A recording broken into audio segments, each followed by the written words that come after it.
Hello and welcome to the Progress Connect webinar series, Rethinking Business in a COVID World. We're excited to host an outstanding roster of guests this week and promise more of the same in the webinars we host in the coming weeks. I am Sam Thompson, Senior Managing Director at Progress Partners. And as one of our managing members, I've led the charge to build up our Progress Connect annual event over the past 4 years. And I'm sorry to say that we will not be hosting our annual Progress Connect event this year. Surprise, surprise. That said, we couldn't pass up on the opportunity to tap into our stellar network and for some thought-provoking discussion, hence the webinar series we've built up. So given recent events, this business world has seen a fundamental shift to accommodate remote collaboration and sustained productivity. We see it here at Progress and want to share what our panelists have seen in their respective lines of business. So this week, in the next 6 weeks, we'll bring you a great roster of executives and professionals to share their thoughts and stories. It's now my great pleasure to introduce to you my colleague, David Arslanian, and his panelists who are working in and around the world of over-the-top connected television and digital video. Thanks, Sam. Excited to be kicking this series off for our company, and of course, I, like you, share the disappointment in not being able to attend Progress Connect among all of the other great events that we get to go to over the year. I think we'll all look fondly on those in the coming months here. So first off, I want to thank the panel that's joining me here today: Blair Harrison, CEO, founder of Frequency; Dana Landry, President, CEO of IOM; Eric Opeka, President of Cinedigm; Andre Swanson, co-founder and CEO of True Optic. And these panelists, we picked them today because we wanted to get the experience of what's happening in their businesses, especially in and around OTT. They've all experienced and seen a lot of what I think we hear and read about in the trade magazines today. So the first few minutes here, I'm going to go over a PowerPoint deck that I just quickly put together, some statistics and interesting notes that I have found over the past, reading over the past few weeks or months here now that it's been. So some of the impacts we've seen in the OTT market. Very interesting that I have found anyways, as it pertains to COVID-19, the impact, is the growth that we have seen over the past couple of months. A couple of things that just highlighted to me. One is average monthly household spending on streaming services has increased in a few months, and that's not normal, increased by 20%. That's just a jump that you don't typically see. The total streaming weekly minutes, huge increase there as well. Again, we all expect these. We're sitting here at home, we're watching, we're binge watching, we get that. I think the question that a lot of us are wondering too is, how long does this last? Does it sustain itself beyond this period of time, whether it ends in what we all hope is the next month or two, or whether it lasts beyond there? One of the performance issues that we've also seen is the percentage change year over year in just who's subscribing, who's logging in and accessing more VOD. So people are accessing actually more VOD titles. People are watching things on demand. That's not, what I find interesting about that is we're taking away from some of the live and moving into more just traditional, movies, shows, reruns on demand. I think that's going to be an interesting area that we're going to want to keep our eye on, because that might be one of the first things that maybe drops off after a period of time at home. When you look at where there's a big jump, the fitness category, I mean, I wonder if that goes the way of the January 1st resolutions of gyms. Whether or not people continue with their workout regimes after January 31st or not. Areas that I wonder pick back up are things like, where I was surprised actually is some of the kids stuff, that's come down or not grown as much. I think that there are different areas that are going to see success or maybe even a pullback post all of this, post this impact.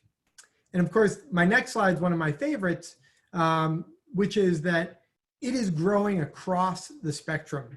I am sure many of you, like me, have maybe parents or grandparents nearby, and they're all of a sudden asking, how do I log into this Netflix? How do I log into this Apple TV thing? And we're being forced to show them new ways to consume information. I was a big supporter or advocate that used to say, you're never going to see, my parents use an Apple TV remote. They won't accept it. But I would have to follow my sword on that one.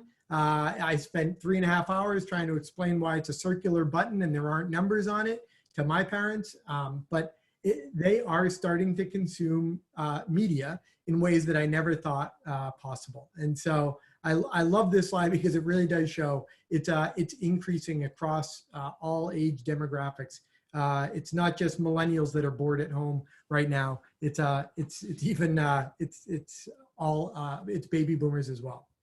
And then the final slide, and these were all slides just to set up my panelists here today, was of course, there's the smash hit Tiger King. I'm sure we all have grown to love that. But it's really changed the way a show can be promoted and watched in this period of time, ways in which we probably just weren't expecting. We've seen extended free trial periods. Quibi obviously pushed up their release date. AMC has increased free trial periods, UMC as well. People are accelerating things right now in order to take advantage of this market. Universal released Trolls World Tour. I know my kids have already forced me to watch that, unfortunately, along with The Hunt, Invisible Man, and others, all released early. Disney, released Frozen 2 3 months ahead of schedule. We're seeing this all over the place. And I think our panelists will have a good feel and impact on that. And so with that, I'm going to stop talking for a minute. And I actually like my panelists to introduce themselves, spend a few minutes just talking about both the impact you've seen over the past several months on your business, as well as what you guys do. And then I have a few questions for everyone. And then we'll open it up to the broader group here for discussion. Okay, is that over to me? It's over to you. All right, hi everyone. I'm Blair Harrison. I'm the founder and CEO of Frequency. Frequency is a video platform. We build and operate a platform called Frequency Studio. We have about 100 content providers on our platform, ranging from digital studios to some of the cream of the YouTubers, traditional television stations, a very broad array of different content providers. And for them, we give them a platform to manage, package, distribute, and monetize their programming. And then we distribute that programming onto a vast array of platforms, all the leading linear AVOD platforms like Pluto TV and Zumo and the Roku channel, and to a bunch of pay TV operations as well, primarily throughout Western Europe. So the second half of your the question, David, is how has this impacted our team? Well, I'm pretty optimistic anyway, and always the first to find the good in things. But it's actually kind of hard to find anything bad about the way that our team dynamics have changed at the moment. Great. We seem to be doing everything faster. Productivity is up. You don't have to wait for meetings with people. Everyone is connecting with each other dynamically and in real time, whether it's using Slack more, having impromptu Zoom meetings. But it's sort of not just internal, but, across the board, right? When you're trying to get in front of a customer, you have to schedule it and figure out if you really want to travel across Los Angeles for 3 hours for one meeting. Yeah. And now meetings are being scheduled in, hours, not days or weeks. And that same, that applies both for us internally and with our external customers. but also in terms of the unexpected things for us are, we actually spend more time together as a team. You tend to have these meetings from time to time, but you never really get the whole company together. You do it occasionally. We're meeting together now face to face once a day, 4 times a week. We have drinks events in the evenings. We have a regular meeting every morning. And everyone's a similarly sized rectangle in the middle of your screen. It's very flattening. The whole experience is, it feels like the hierarchy, not just for us internally, but the way we interact with customers, everyone's sort of on parity. And I feel that certainly in my team, everyone seems to be and feels empowered to do more. It's amazing how many more hours there are in the day. I didn't realize there were this many hours in a day. But there are, everyone seems to be, happily working late into the evening. But the surprising thing is just how much more efficient we're being in the way in which we work together. So nothing bad to say from my perspective, all positive. And of course, it makes you think, when people talk about going back to normal, the way I think about it is, well, let's figure out which parts of normal we want to go back to and which we don't. Great. And that's really the most interesting thing at the moment, is figuring out what we're going to, what the new normal is truly going to be when all this calms down. Yeah, I agree. Dana. Thanks, David. So my name is Dana Landry. I'm the CEO and founder of Island of Misfits, IOM Media. We generally create kids content, animated content. We view our goal as to try to create meaningful content for the kid in all of us that unlocks imagination and creative spirit. Our vision is to be a talent-friendly, independent studio focusing on animation, because we feel that animation plays out best in the concept of a long tail. Yeah. And we focus on kids and family because culturally, it's generally kids in all parts of the world have very similar attributes. And of course, we're focusing on all platforms. So that's sort of what we do. How has COVID affected us? It's pretty interesting. We've been extraordinarily fortunate because predominantly our business is animation. And early on we were digital first. And our team was really ahead of the curve a couple of months ago when they came to me and said, I'd like to plan a scenario where everyone will be working from home. And I sort of said, yeah, that's great. And then I rolled my eyes and I thought, that's never going to happen, but sure, go ahead. And sure enough, here we were 4 or 5 weeks ago faced with that exact thing. So fortunately, we were able to get ahead of the curve and, get things like extra broadband, and we had pre-ordered equipment. And so we were able to successfully transition our entire crew, about 125 people, to online. So incredibly fortunate to be able to do that. I think it's safe to say, though, that unlike Blair's experience, our efficiency is not quite the same. IP creation is by nature a very collaborative process, and there's only so much that you can do by recreating Zoom calls. A lot of things are just things that are built iteratively on top of each other. So I think the team is getting better every day, every week, and I would think that we probably could get back to about an 80 or 85% efficiency, but eventually would be looking forward to getting back into the studio as well. We are extremely optimistic, as we've seen that Netflix consumption, and you had some of the data in your presentation, and I think the stats, I'll get it wrong, but generally correct, is, I think there was around 30 hours on average per month that households were consuming on Netflix, and now it's over 100. And so what we found is a lot of that inventory that was scheduled for later parts of the year has been sort of pulled forward. But yet there's no live action that's actually currently up in production. So it creates a big opportunity for folks like us that are creating animated content to be able to fill that gap, even though there is a lag between when something goes into production and actually gets delivered on an animated level. So we're seeing a lot of opportunities and are quite optimistic, and we're looking forward to the future. That's us. Great, thank you, Eric. Hi, I'm Eric Opeka. I'm the president of Synonym Networks. If you're not familiar with what we do, Synonym's been around for about 20 years. We've been at the forefront of transforming analog businesses into digital. So we converted about a third of the screens in the US from 35 millimeter to digital projection, and manage that whole infrastructure to support the digitization of theaters.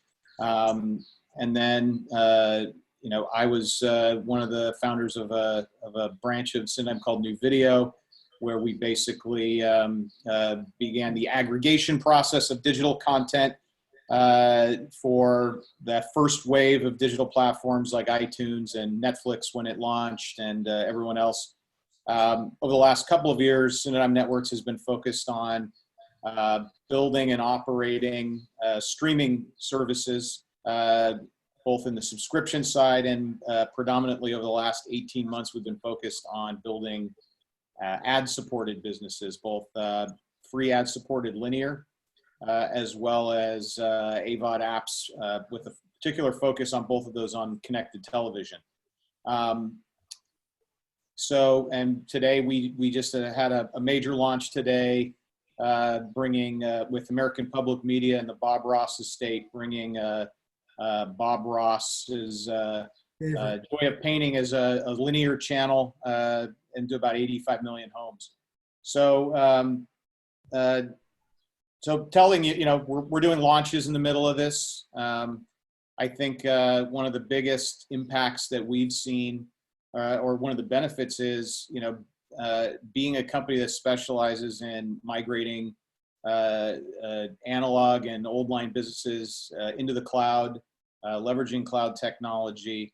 You know, that's, you know, we're used to working with cloud-based and distributed systems. So it's really business as usual for us.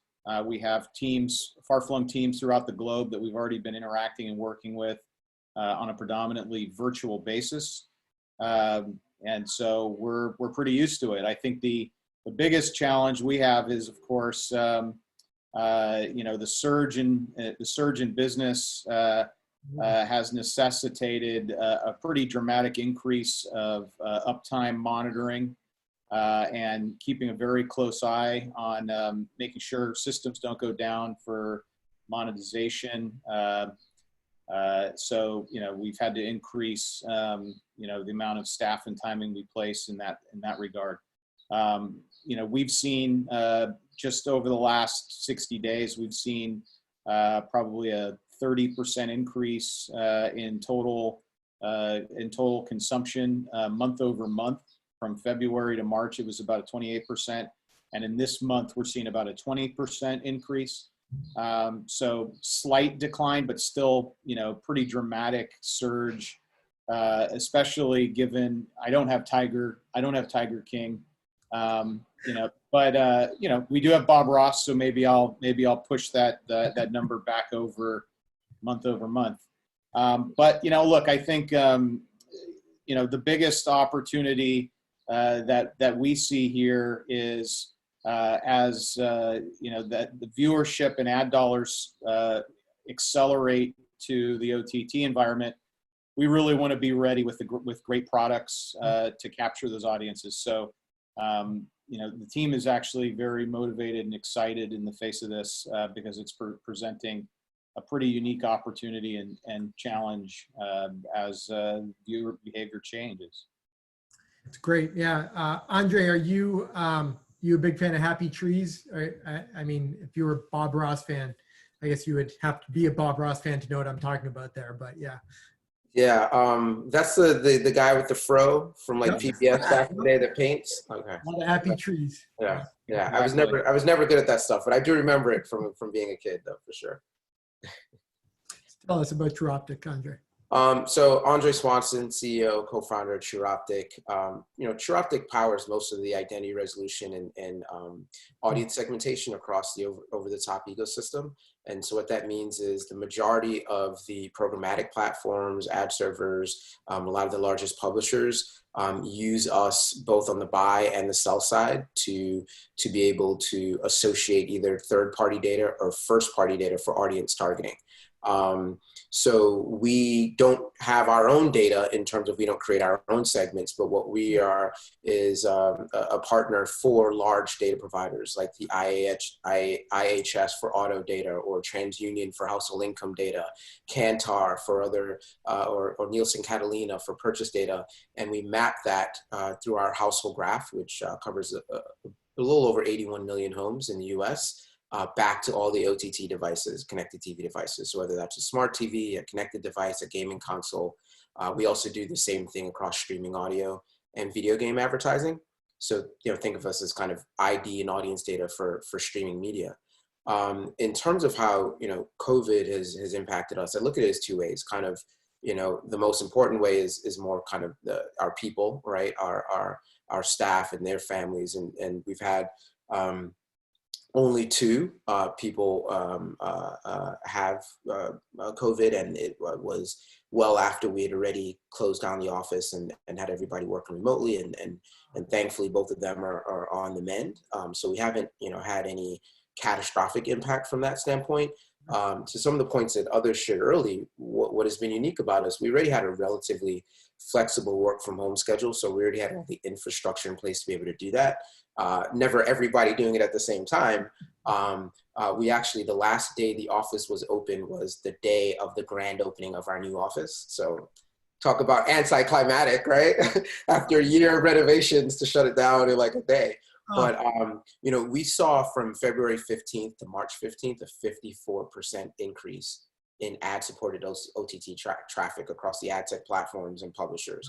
And then we're seeing, I don't have the exact number over the last 30 days, because it would just be analyzed today, but a similar increase again. So we're talking about across some of the largest ad tech platforms, largest ad-supported OTT publishers that are our clients, almost doubling the amount of available impressions that they have across their platform.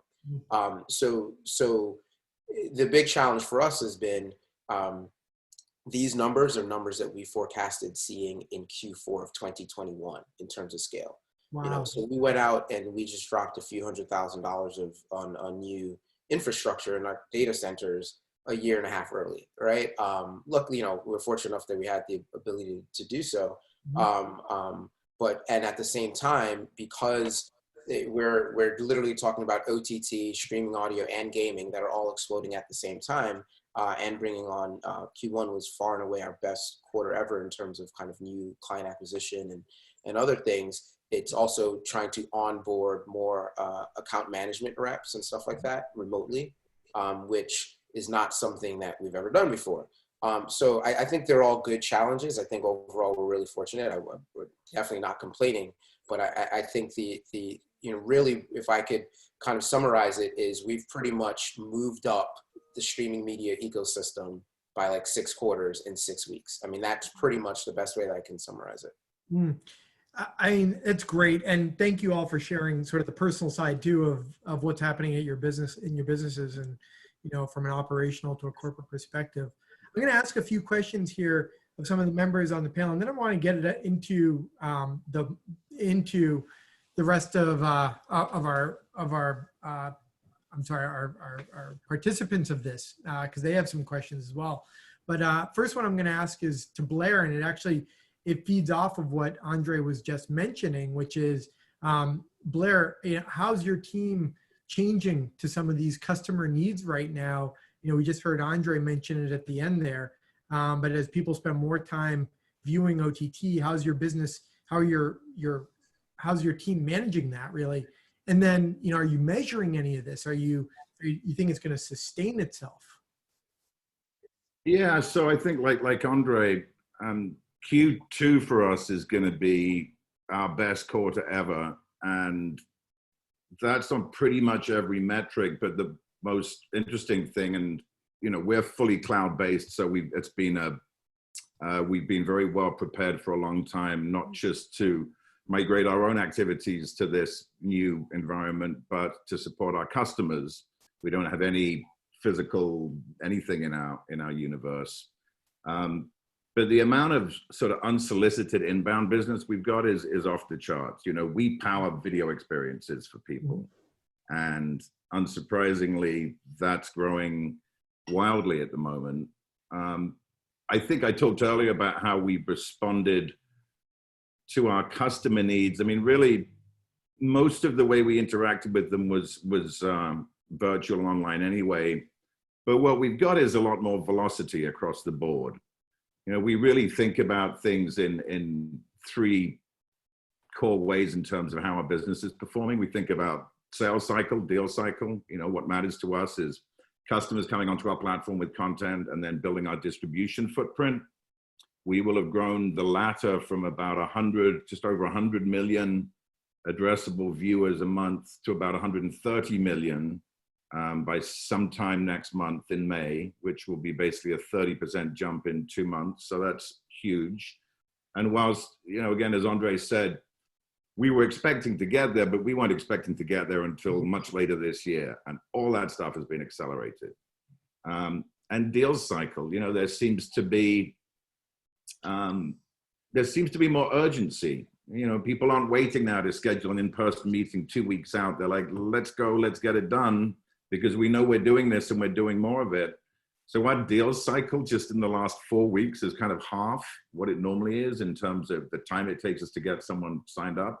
So that's been great.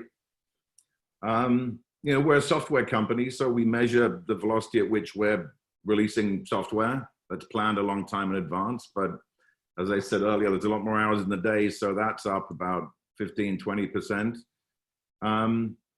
And then, another key metric for us is how long it takes us to get a customer live. And that's sort of a wash at the moment because we're doing a lot more than we were before.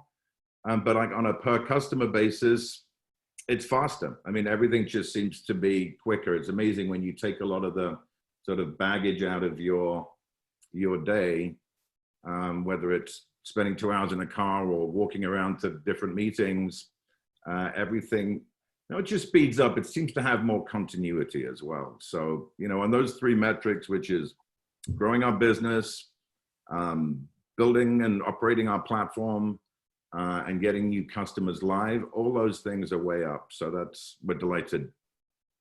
Yeah, it's been, it's good. And as I said, figuring out, it's amazing how much you can learn in a very short period of time when you have to. And I think we're trying very hard to take the, what are they called? Teachable moments, learning moments out of this. And there's certainly lots of them. Blair, it's Dana Landry of IOM. I just had a follow-up question for you on something that you spoke about earlier in terms of travel and, sort of in-person meetings. I know, I don't know if you're anything like me, but I'm old school. I was sort of trained to get on the plane and go face to face. And with the events of the last 6 weeks, all that has sort of changed. And I'm just curious to see how that would change your business and in the future.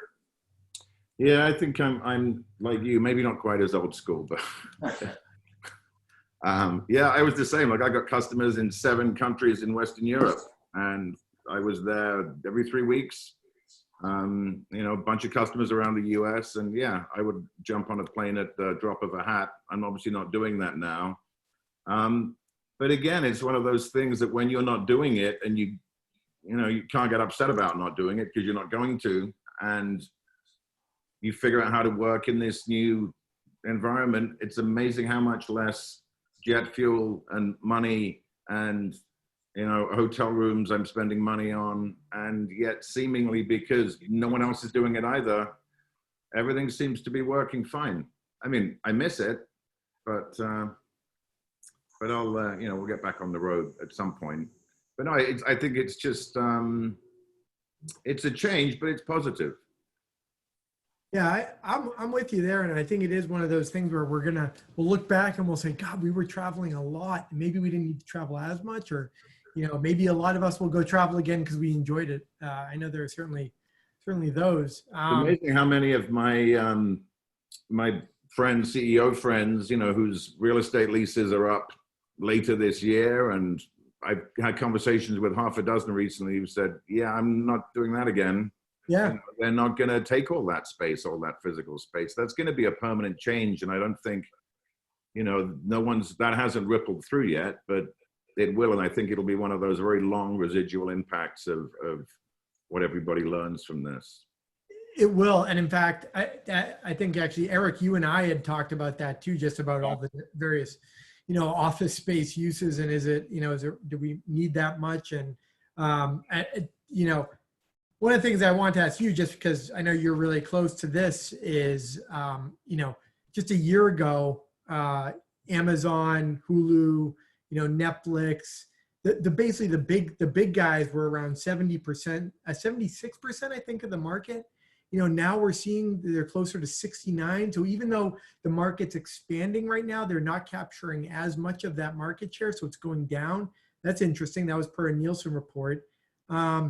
Scattering across multiple platforms. How's this going to, how's this going to play out? How do you see that playing out, as everything sort of has that scatter effect?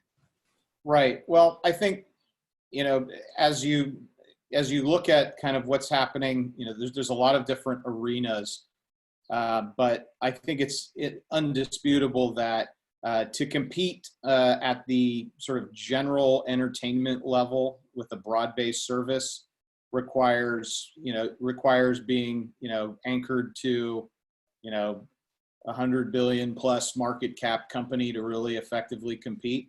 So I think what we're going to see is the further consolidation. If anything, consolidation may be hastened over the next couple of quarters as very badly wounded companies, seek the comfort of a more stable, larger environment. So I think you look at companies like, even CBS Viacom is too small in that general entertainment race, and companies like AMC are even smaller. So I think you're going to see more of that. I think and that's for the grand prize, which is supremacy in a mass general entertainment scenario. I think we all know and have seen there is a huge amount of revenue to be made in niches, where niches on cable television are a $30 billion ad opportunity, for example. So I think as audiences pretty rapidly move from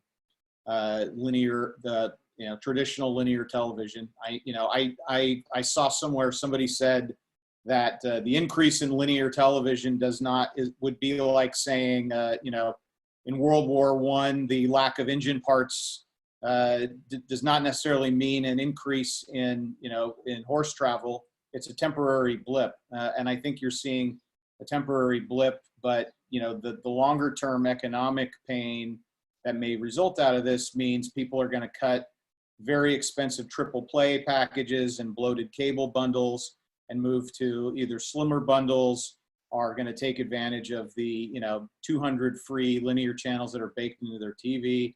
They're going to, between Disney Plus, Amazon, and Netflix, which most households have, is 18 lifetimes of viewing. So I think, but much like the specialty magazine business, as a predecessor, I always looked at that as a parallel. You have your news weeks and your Times, and those are your general entertainment and general news. But everybody subscribed to Good Housekeeping and Outside magazine, what have you. And I think there's a similar sort of parallel. People have they're enthusiastic about certain things, and some of those things that people are enthusiastic are pretty broad, multi-billion-dollar opportunities. So I think that's, you're going to continue to see smart and savvy companies that can find and operate those nimbly and more cheaply than maybe their predecessors have. To me, that's a long-term, I'm pretty bullish on that opportunity. Would you, Eric, would you say because of that, let's just say that the economic downturn lasts longer than normal, we were already seeing, say last year, most of the growth was actually in the free ad-supported solutions, the Pluto TVs, the Zumos, the Tubis were growing like wildfire. I mean, the niche ones like Curiosity Stream and others had amazing growth last year as well. But do you see, particularly when people start to tighten up on their wallets, do you think it's going to impact even more of a transition over to kind of these free OTT service, ad-supported OTT services? Yeah, no, that's a great question. So I think certainly there's been a pretty undeniable shift to these services. I think there's a really strong argument for it, because let's face it, this has been how most premium video media has been consumed since its inception, was in a free environment. What we're really talking about is the transmission medium has changed, but the business model is still a valid one. But I think that business model is only valid if there's enough scale to accomplish it. So I think, for companies that can achieve that scale, which means, pretty extensive distribution, there's a real windfall to be had there. And I think with the sort of advent of these, really quite creatively incorporated linear opportunities and VOD opportunities on smart TVs. Today, if you get a brand new smart TV, you take it out of the box, plug it in, create an account, you literally have 200 free channels that is literally up and down on the remote. There's no cable box, nobody's rolling trucks, there's no apps to download, there's no discovery. It's as simple as turning on the TV and hitting a button. And that, I think, is what is going to be a game changer for OTT, because, as David was talking about earlier, it passes the grandma test. If grandma can turn her TV on and watch OTT channels without any fuss, then that means everybody can, and adoption is beyond that, beyond just early adopters, and it's everywhere. So I think we're going to see a lot more of that, and I think that the last sort of bastion of that is ubiquitous DVR and other things tied to free broadcast. You combine that with OTT, with the 3 or 4 services everyone has. I think that I don't think we're ever going to see a recovery in linear ad dollars. Very similar to what happened in 2008, how print never came back. I don't think we're going to see television ad dollars recover probably ever. It's going to be downward slope forever. It is fascinating how that shifting is happening, especially in and around that ad-supported, free-supported, model and versus SVOD. Dana, I was going to ask you a question really about your I know you're in growth mode, and sort of how you're looking at that. At the same time, this line of discussion around how these models are supported from an AVOD SVOD service. Happy to have you sort of go either way. Either discussing how you're growing, or also just your thoughts on this SVOD versus AVOD discussion. Yeah, thanks, David. I mean, it's a constant question that we ask ourselves every day. Every morning we have, like some of the others on the call, we actually have started a sort of a daily operations call that starts in the morning, and we discuss all these types of things. But I mean, what I would say, it's really a balancing act. I think you have to kind of, what I found in these particular situations is it's kind of like a hurricane. People are never quite prepared for it coming. They sort of think, oh, well, it's going to pass by us. It's not actually going to hit us. and then when it hits, they think it's never going to go away. It's going to be here forever. So fortunately, as I said earlier, my team, I can give them the credit to, saw it coming and prepared us. And, I think our job as leaders is to also remind people that this will end and there will be opportunities.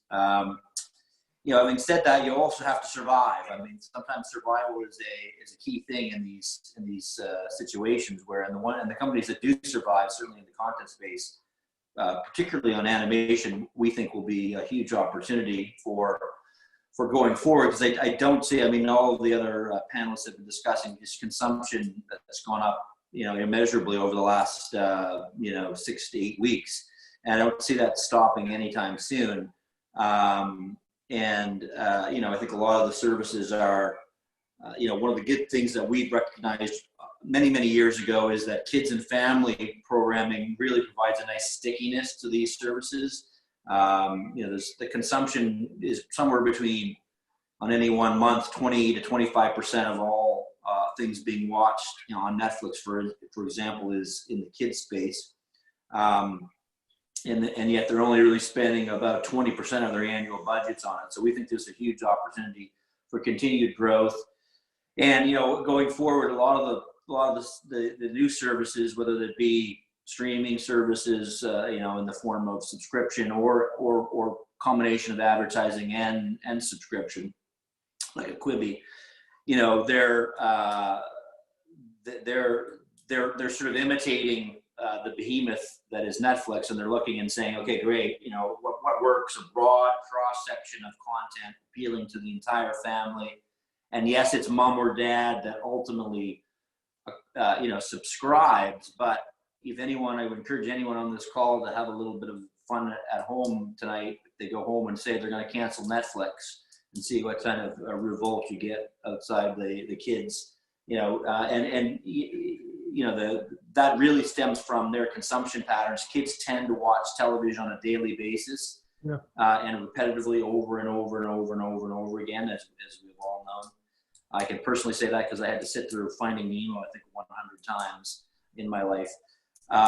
And whereas adults, we tend to crave something new. We're always looking for the next Tiger King. 99% of what we watch is that fresh content, whereas, kids, like the repetition. And it's one of the huge dynamics that Netflix and others have seen on their services, that they've seen, even though the early days they used to order, a very traditional order would be 26 half hours for a linear broadcaster, and a lot of the OTT services were doing a similar thing. But what they found was, and this tends to happen even more so in the preschool category, is, little Johnny or Sally will watch that episode, and they'll watch the first 10 episodes and then say, hey, mom or dad, actually, I really liked episode number 3. Can I go back and watch that again? And they watch it again, and they say, I'm just going to start over, even though there's episodes 11 through 20 on the service.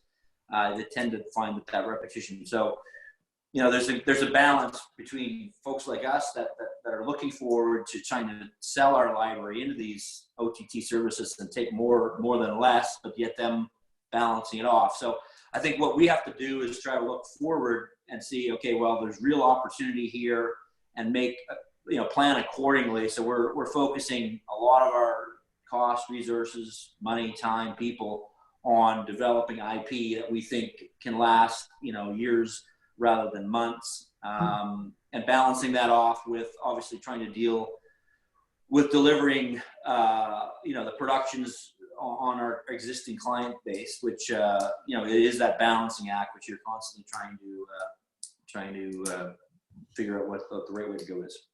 You brought up a couple of really interesting points there, and actually I'm going to come back to one of them in a second, because I've noticed we've got some great questions coming in from our participants that I do want to get to. Andre, before we jump into that, I do want to ask you, because you mentioned it a little bit in your opening, but how has the past few months, how's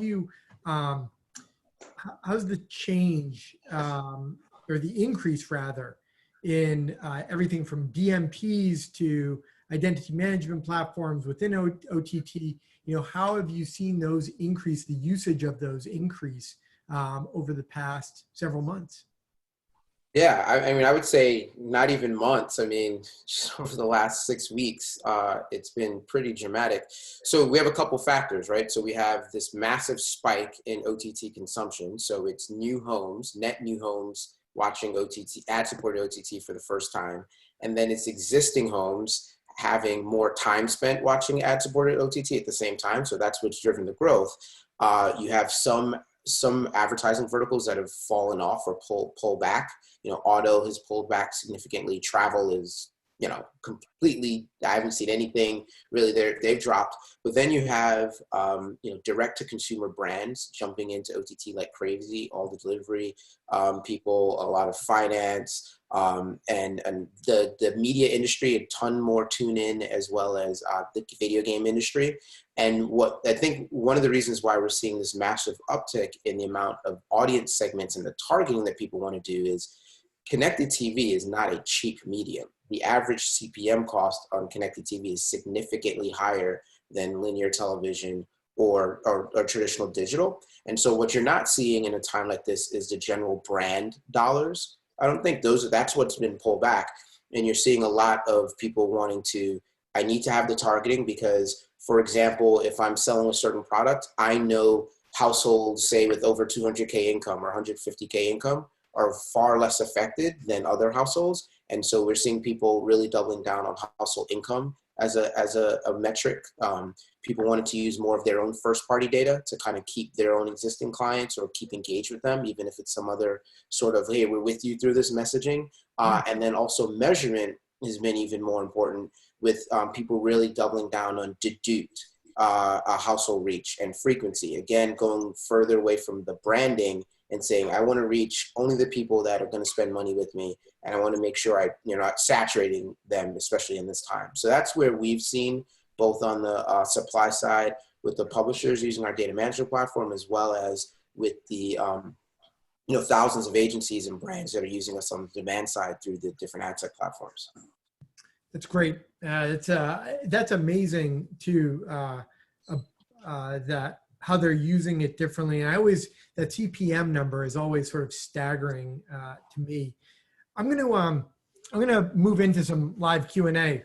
We've got some great questions actually that have come in, and the first one, I think Dana, maybe this would be great for you, but it's a non-AVOD question. It's about Netflix actually. Their stock today hit an all-time high. PE is over 100. Obviously, having COVID-19 is the language around it. It's having an impact on it. But do you think it's a little optimistic, a little too optimistic, given we sort of hope that everyone eventually, stops binge watching in the middle of the day? Maybe not. Who knows? Depending on your job. But any thoughts on that? Yeah. So, I mean, hugely interesting topic, subject, Netflix, obviously. In full disclosure, I'm a bull on Netflix. I own a fair bit of the stock, but what I would say is, here's how I kind of look at it. Netflix has roughly about 175 million subscribers globally.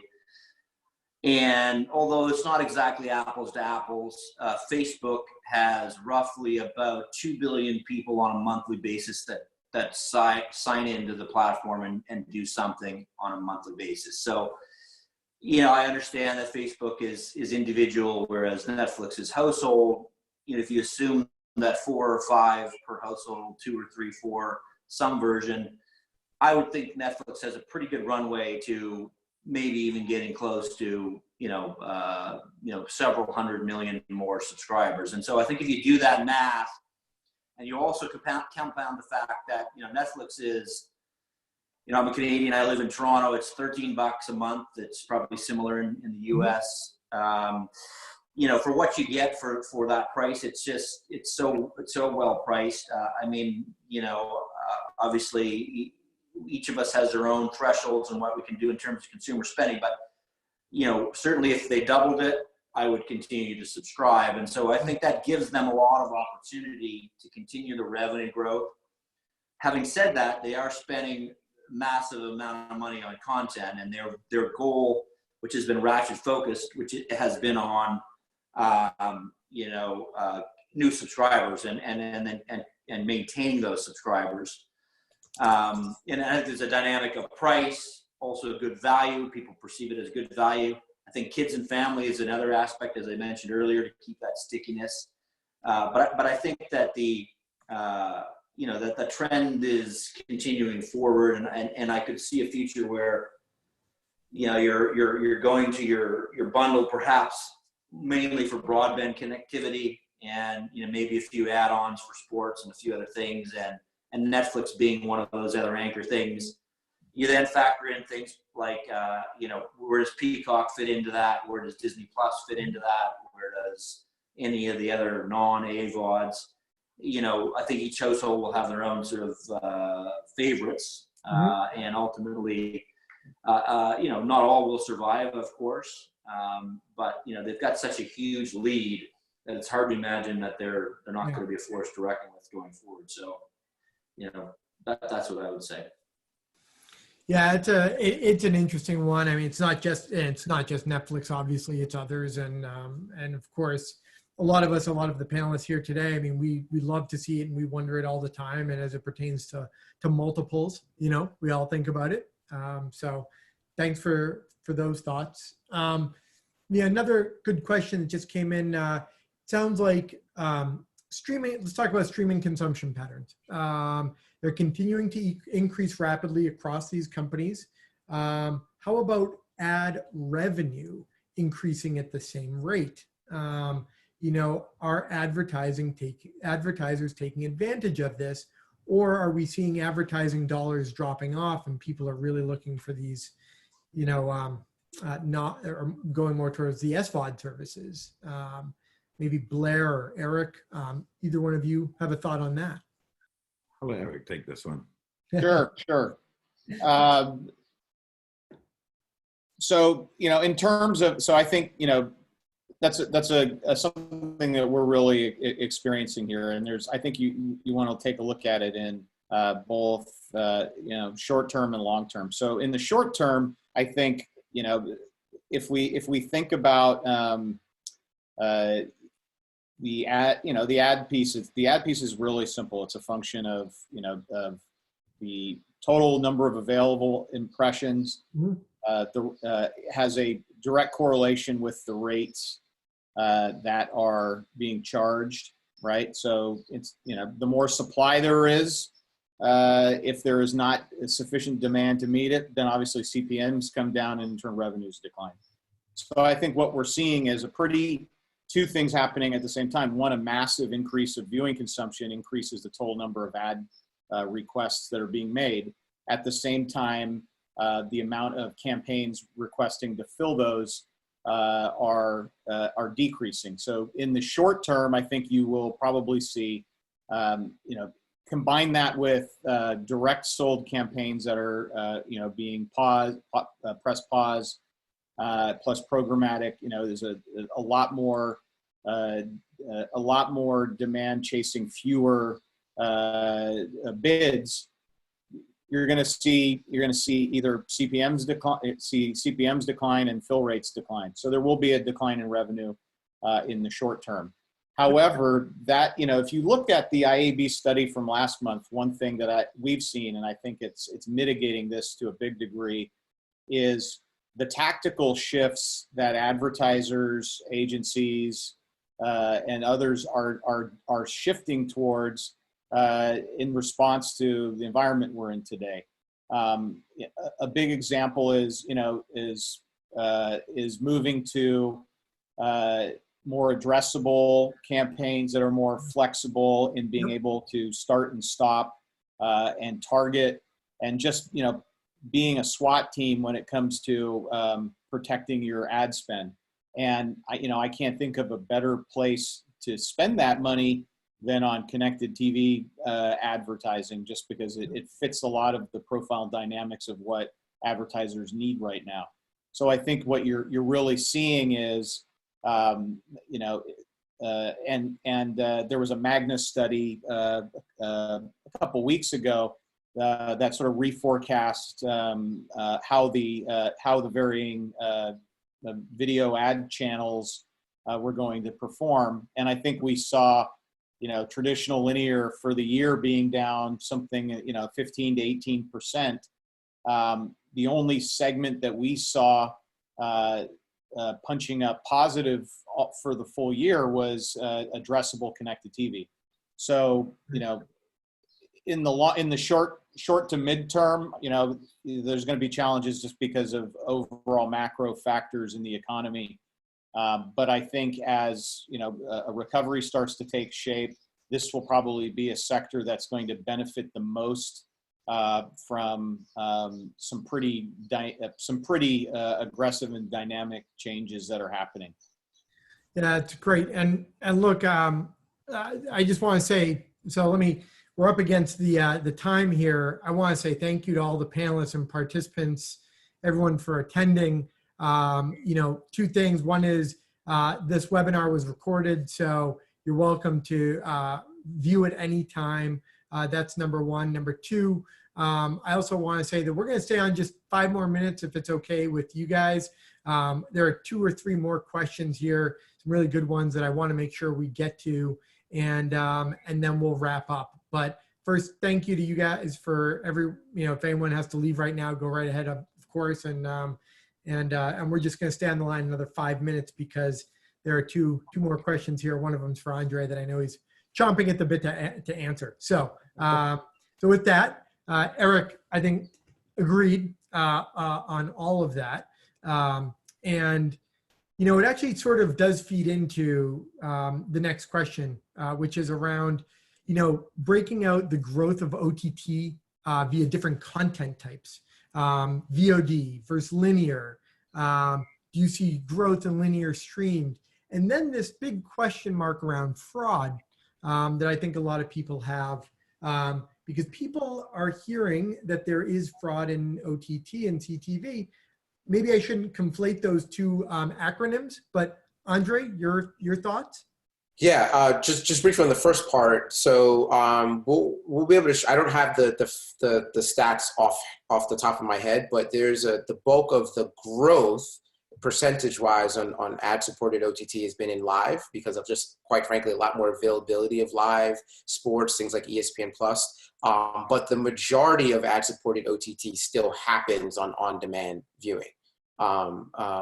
In terms of fraud, so yeah, this is one that I think is interesting. I believe that there's a lot of hyperbole in terms of what the amount of fraud is across connected TV currently in the industry. I do think it's important to not conflate OTT and connected TV. OTT is the distribution of content over the internet, this professionally produced content. That still happens on mobile and desktop as well. The majority of it happens on a connected TV, meaning a smart TV, TV hooked up to a dongle, like an Apple TV, Fire Stick or Roku, or a gaming console like an Xbox or PlayStation.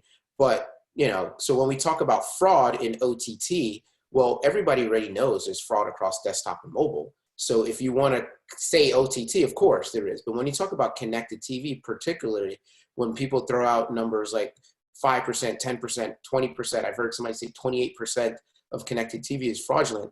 Just for the record, I think those are all BS numbers. So here's when you think about it. 80% of connected TV is bought and sold direct to publisher. So if we look at all the ad dollars in connected TV, 80% of it is, I know A&E, I know NBC, I know CBS, and I'm buying either part of a full package along with my linear. I'm getting some connected TV, or I'm specifically going to go buy connected TV.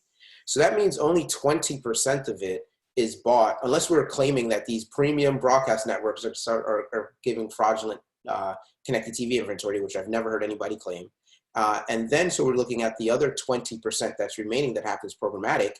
Over 80% of that happens behind a deal ID, a private marketplace, right? And where you're going to a premium publisher, negotiating a price, and you're just buying it programmatically through an SSP. But you're still talking about premium long-form content of publishers. So really what we're talking about is the 20% of the 20% that's remaining, right? And so even if 100% of open exchange programmatic connected TV was fraudulent, you're looking at 4%. And I think there's some very simple things that people can do. So for example, if I went to buy a Mercedes-Benz, a 2020 Mercedes-Benz, and somebody selling it to me said it was 10 grand, I mean, is that possible? And so when people are buying $5 connected TV inventory, I think, there's some of that. There's also simple things like device delivery validation. There's frequency measurement of being at a unique household. There's a lot of things that I think the sophisticated agencies and buyers have been doing for some time to weed that out. And so I think we need to be careful about the companies whose entire business is ad fraud detection across desktop and mobile, trying to stay relevant in where the growth is, and then throwing out these audacious, outlandish figures. That's just my opinion. People can agree to disagree. Yeah. No, look, I've heard the 20% before myself. And I think that it is, I think that's something that we're hearing more and more of. And I think that someone's going to have to show some really good statistics at some point that show where that number is coming from and how it's getting calculated. And I would add, I've seen, a lot of these studies, when you look into the details of them, a lot of it really is pretty low level, low volume bundle ID spoofing on Roku, which I actually think is a pretty, if you look at, as Andre was talking about, the totality of the business and just looking at the sheer scale of these sort of pretty low rent, unsophisticated kind of spoofing tactics that get a lot of press and they sound really, ominous. I actually don't think there's, I think those kinds of things are pretty easy to smoke out. And then there's other things, it's much harder to device farm connected TV and other things that are pretty common in mobile. And there's pretty strong ways to mitigate that. And on top of that, there's a pretty strong policing environment. We know, between all of the buyers and sellers in the marketplace, bad actors are pretty quickly identified and snuffed out.